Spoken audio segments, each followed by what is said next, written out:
दिल्ली की मुख्यमंत्री रेखा गुप्ता ने शुक्रवार को एशिया की सबसे बड़ी फल एवं सब्जी मंडी का आजादपुर मंडी का दौरा किया।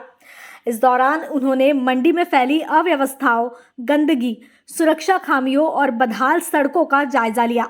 मुख्यमंत्री ने कहा, ये हालत देखकर बेहद अफसोस हुआ। आम आदमी पार्टी ने इस मंडी को भ्रष्टाचार का अड्डा बना दिया था। पिछले 10 सालों में यहाँ कोई ठोस काम नहीं हुआ। मुख्यमंत्री के निरीक्षण के दौरान कई व्यापारी और स्थानीय लोग भी उनके साथ जुड़े। रेखा गुप्ता ने आश्वासन दिया कि जल्द ही मंडी की सूरत बदली जाएगी और साफ सफाई, यातायात प्रबंधन और सुरक्षा व्यवस्था को प्राथमिकता दी जाएगी। इसके साथ ही तुर्की और अजरबैजान द्वारा भारत विरोधी रुख को लेकर पूछे गए सवाल पर उन्होंने स्पष्ट कहा, जो भी देश भारत के खिलाफ काम करेगा उसका हर स्तर पर बहिष्कार किया जाएगा।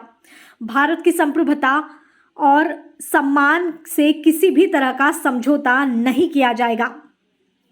मुख्यमंत्री का ये दौरा राजधानी में साफ सफाई व्यवस्था और भ्रष्टाचार पर उनकी प्राथमिकता को दर्शाता है।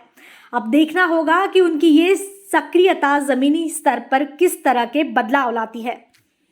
मैं आपसे सिर्फ एक ये बात कहना चाहती हूँ कि मंडी की हालत बहुत बुरी है। आज तो फिर भी बहुत सफाई है, लेकिन आपको भी बारिश के दिनों में आकर देखा ना, यहाँ पर इतना बुरा हालत है, गाय गोबर सब पड़ा होता है, इतना कीचड़ होता है कि आप निकल नहीं सकते। आज ये ठीक है कि हमारे सीएम ने यहाँ पर आना तो बहुत है कि आपको सफाई दिखाई दे रही होगी, लेकिन मैं सीएम के बारे में आपको बताना चाहूंगी कि मेरे साथ 2 बार निगम पार्षद रही है और वो उनको मालूम है कहाँ कहाँ समस्याएं हैं।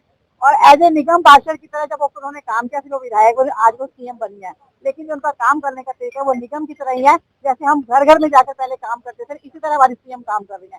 मैं रेखा जी का बहुत बहुत धन्यवाद करती हूँ कि सीएम यहाँ पर आई है और मुझे लगता है कि उनके आने से इस मंडी का बहुत ज्यादा उद्धार होगा। बिल्कुल सुधार होगा, मंडी का बहुत अच्छा सुधार होगा। जो हमारी सीएम रेखा गुप्ता है वो शालीमार की रहने वाली है और वो बचपन से यहीं रह रही है और उन्होंने हर मंडी की समस्या को पता है और मंडी की समस्या बहुत जल्दी, जो भी समस्या है, सुरक्षा समस्या है, एनक्रोचमेंट की समस्या है, जो भी समस्या हमारी लाइसेंस की समस्या है, किसी की नाम चेंजिंग है, वो समस्या बहुत जल्दी खत्म होने का काम करेंगे रेखा गुप्ता। तो ये मंडी है, ये फल का भी काम है, हमारे कच्चा काम भी है, सब्जी का भी काम है। हमारे यहाँ डेली घिया, तोरी, भिंडी, खरबूजा, बहुत आइटम ऐसी आती है जो घास के साथ लगती आती है और वो घास डेली उठाया भी जाता है। इतना घास होता है, बहुत ज्यादा घास होता है। और हमारी जो सफाई वाले हैं वो बेचारे सफाई भी करते हैं, लेकिन उनकी भी एक समस्या है, जो उनकी सैलरी रुकी हुई है 6-6 महीने से, 7-7 महीने से उनकी सैलरी नहीं मिलती, वो भी एक बड़ी समस्या है। वो बेचारे कितना काम करेंगे, दिन रात काम करते हैं, लेकिन उनके पास कुछ समस्या है। सुधार, उनकी जो तनख्वाह है वो मिले तो और अच्छा हो जाएगा। किसी की रोटी नहीं छीन सकते, हम रोटी देने का काम करते हैं। हमारी सरकार का, ये मोदी जी की नीतियों का काम है। हम किसी को बचाते हैं, उजाड़ने का हम काम नहीं करते। हमने उनको भी बोला, एनक्रोचमेंट हमारी मंडी की बहुत बड़ी समस्या है, लेकिन हमने उनको बोला कि साइड में बिठाए, कहीं उनका बिठाने का कोई ऐसी जगह देके वो परमानेंट बैठ जाए। ये हम काम करेंगे बहुत।